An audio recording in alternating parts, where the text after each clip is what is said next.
Okay, so obviously this is my Genius Hour presentation for semester 1.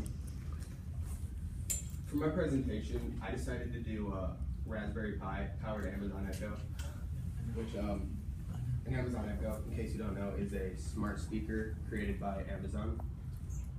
I guess I would just describe it as Siri and a speaker. Like that's pretty much what it is.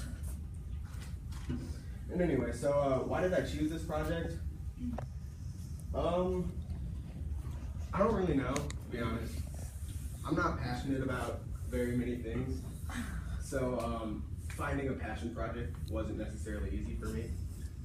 But one thing I've always been very interested in is technology and seeing how it evolves, you know, constantly growing. So I just decided, you know, might as well force myself to learn a little more about technology, get a good grade out of it. So, as I mentioned, an Amazon Echo is a smart speaker created by Amazon. It works on voice recognition, just like Siri. Hears what you said and interprets it. It can be used to play music and perform basic internet tasks.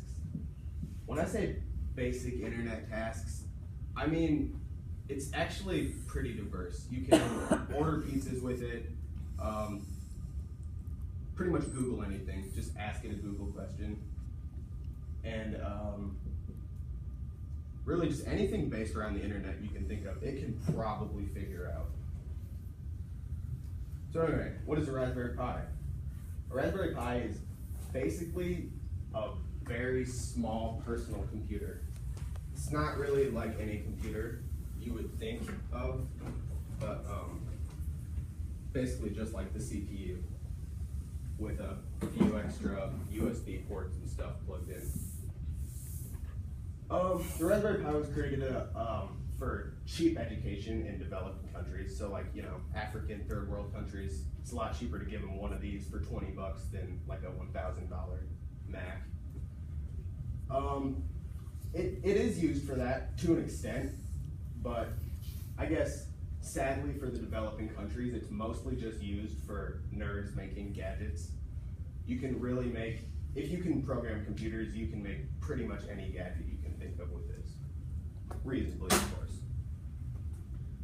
So, what did I need to make it? I needed obviously a Raspberry Pi. There are different models. I used the newest one, which is the Raspberry Pi 3. I needed a micro USB power cord, basically just like an Android charger. Micro SD card, just like in your phone, just stores memory. And USB microphone, which is, I didn't even know these existed until I started this. It's basically just a tiny little microphone in a USB port. And a speaker, obviously, which I got for like $5 off Amazon. So, was actually very cheap, especially compared to actually buying an Amazon Echo.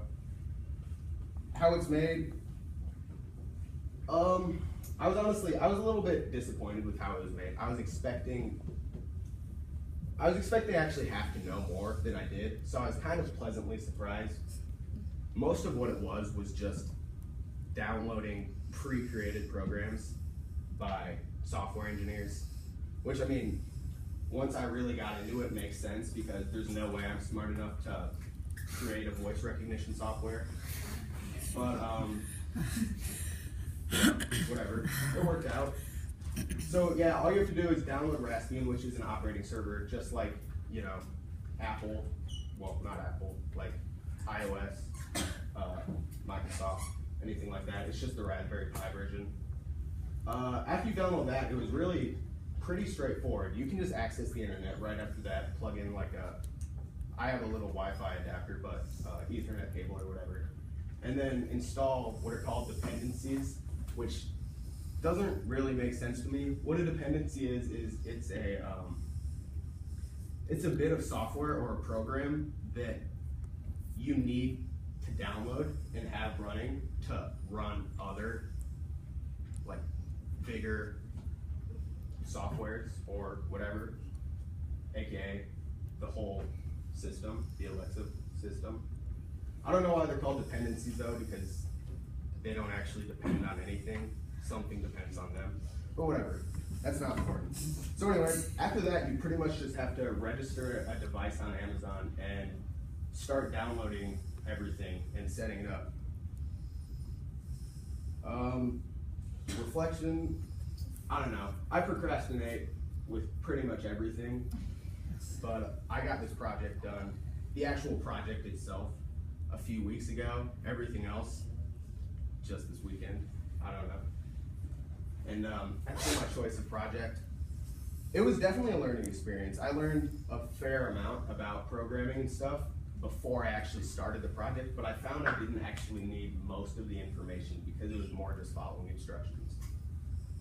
That being said, it was actually quite difficult because, like I said, it's a really advanced software, and I don't really know much about computers. If it hadn't been for my dad, I don't think I would have actually ever finished the project itself, who also happens to be my community connection.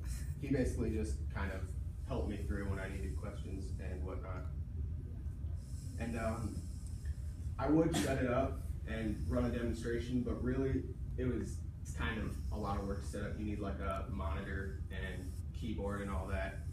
And I guess it's anticlimactic. All I'll do is set it up and say, what time is it in India? And it'll say 6:30 or something. But it works, it's cool. You can, I set it up to my Spotify account. You can just say like, play Ted Nugent or whatever, it'll do it. So it's kind of handy, but I kind of wish I had chose something else. But and that's my work set. Awesome.